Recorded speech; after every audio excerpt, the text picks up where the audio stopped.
In the vast and tumultuous world of ancient Greece, gods and mortals lived intertwined in a dance of fate, ambition, love, and war.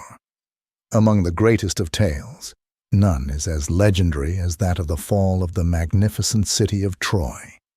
This is the story of heroes, kings, gods, and the unrelenting pull of destiny that led to one of the most famous wars in all of mythology, the Trojan War. Our tale begins not with men, but with gods.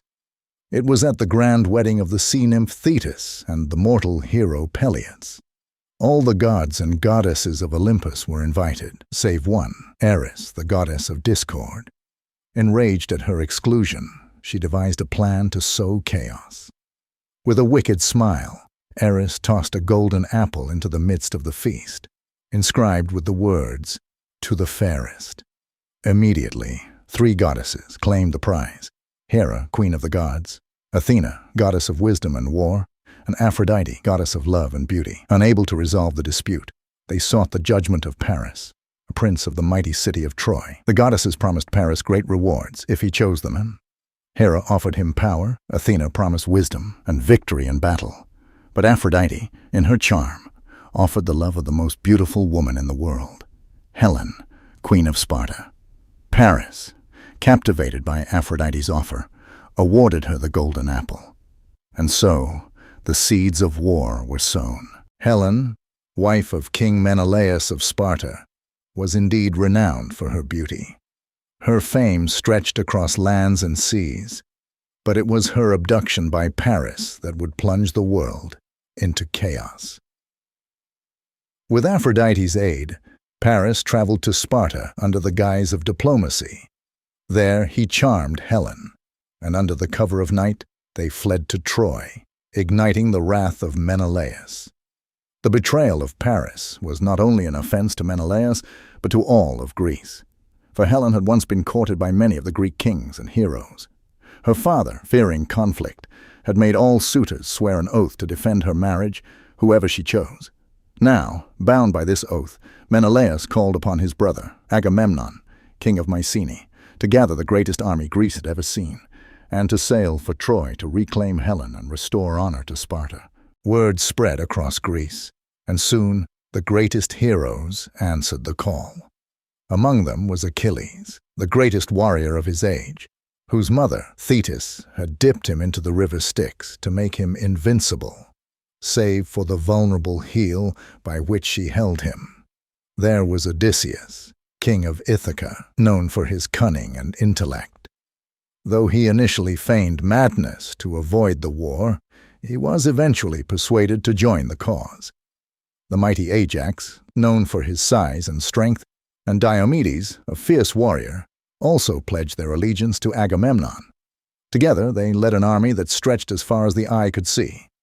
And so, the fleet of 1,000 ships set sail for Troy, their banners flying high, and their hearts full of vengeance. For 10 long years, the Greeks laid siege to the walls of Troy. The city, ruled by King Priam, was fortified and protected by its legendary walls, and defended by its own heroes. Chief among them was Hector, Priam's eldest son, and the greatest warrior of Troy. The battles were fierce, and many heroes fell on both sides. In one notable clash, Achilles faced Hector. The gods watched as the 2 warriors circled each other, their fates intertwined. Though Hector fought valiantly, Achilles, fueled by rage and grief over the death of his friend Patroclus, struck him down. Achilles dragged Hector's body around the walls of Troy in a fit of vengeance. But even in his grief, he showed mercy at the behest of King Priam, returning Hector's body for a proper burial.